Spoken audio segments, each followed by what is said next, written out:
Hey guys, welcome back to my channel, or I am Ailey if you are new. This is going to be a little, well, it's not a little bit of a different video, but it's going to be more leaning towards what I actually do for a living, which is beauty therapy, and part of that is lashes. So if you are thinking about training in lash extensions or lash lifts or anything to do with lashes really, or you are already just trained or that and you're struggling finding your feet, finding your confidence, and you want to know how to build your confidence, then stick with me. I have some top tips to share with you.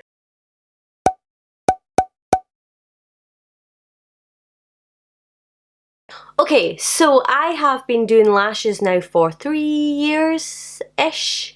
Lash extensions weren't really something that I aspired to do. I really kind of just wanted to be a jack of all trades. I have more and more fallen in love with lashes as I have grown as a lash tech, as I have learned more about them, and as I have done more sets. So the first thing that I want to kind of get across to you, and my first tip, is don't be so hard on yourself, because everybody struggles at the start. It's very rare that somebody will pick up 2 sets of tweezers and just go and be really good at it. So don't be so hard on yourself. You're gonna suck at first. To be honest, I could barely hold the tweezers in my left hand at first, but it does get better. So I would say whatever it is that you struggle with, focus on that first. Don't think that you're going to go and do your training and immediately you're going to be the best lash tech in the world and you're going to be able to book loads and loads of clients and they're all going to be like fantastically happy. You're not going to have any retention issues. You're not going to have any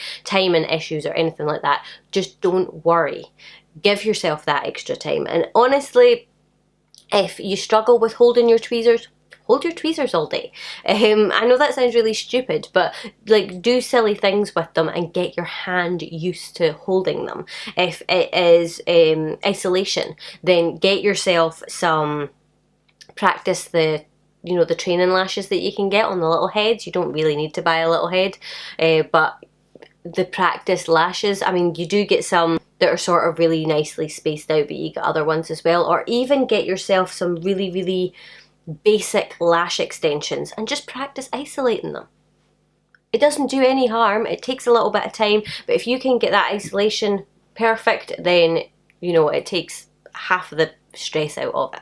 The other thing as well with practice is if you have family members or if you have people willing to come in and be models. So if you've got like an extra hour, 2 hours, you don't have to complete a full set if you're not charging somebody. So if you ask somebody like your mum, your sister, your brother, boyfriend, because you don't have to leave the lashes on at the end, I would practice. Just practice. Just keep going. You could do one eye and just put as many lashes on as you can, because the more you repeat that process, the quicker it's going to get, the easier it's going to get, the more precise it's going to get, and it's just going to be second nature. And honestly, now I just kind of zone out.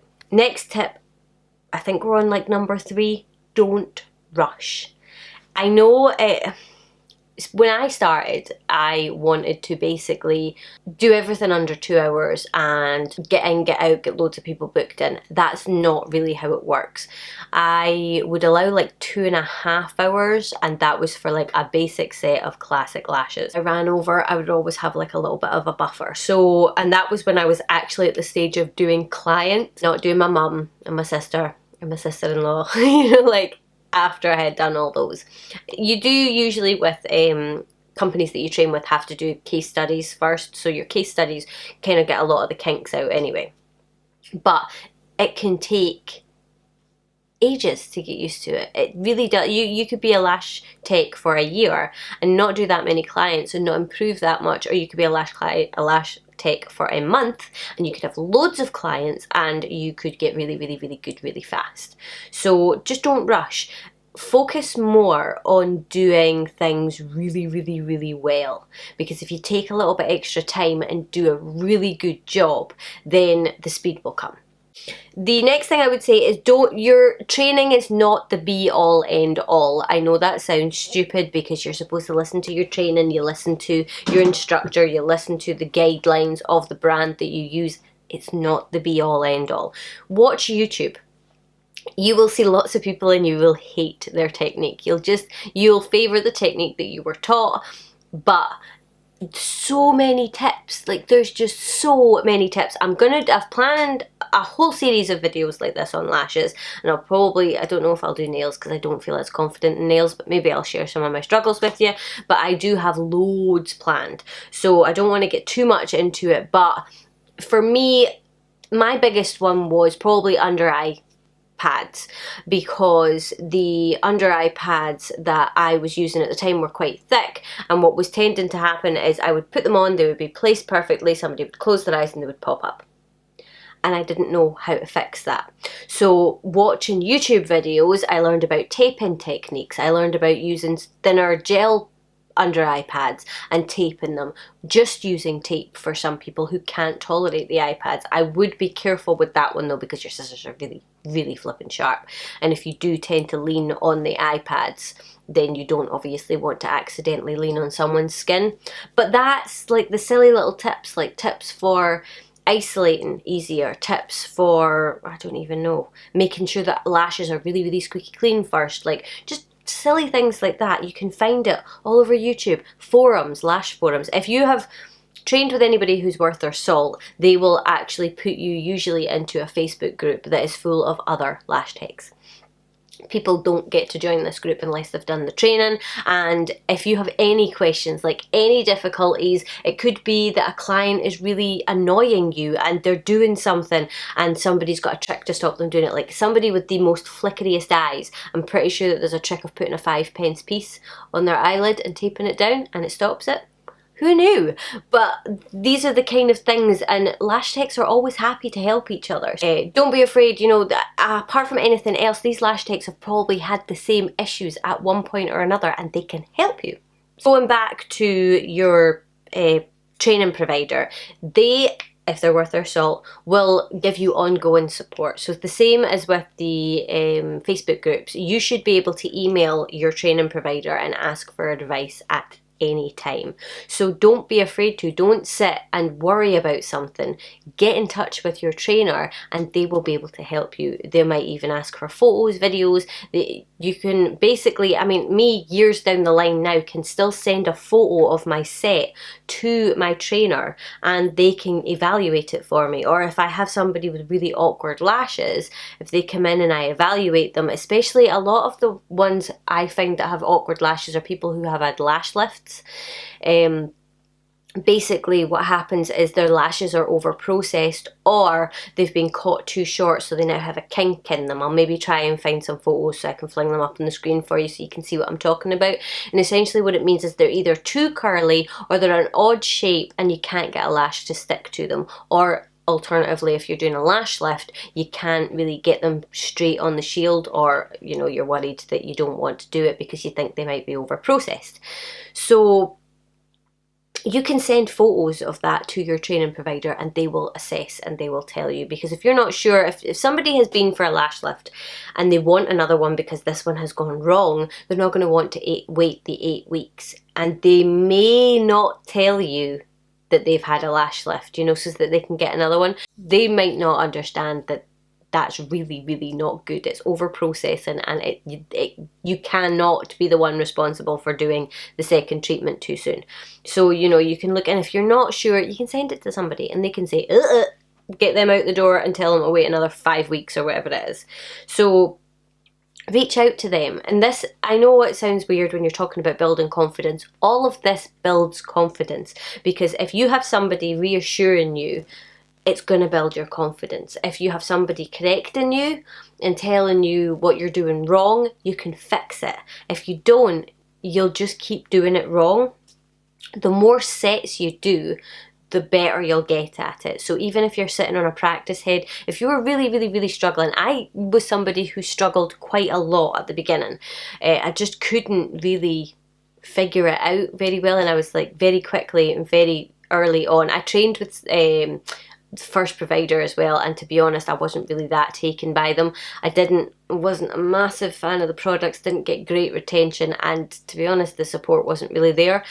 I now actually use lashes and absolutely love it. It's with Sweet Squared. I train in everything with them basically, and I just like them. I think that they're fantastic, and because I've done like nail training with them and other things like that, it's a good relationship.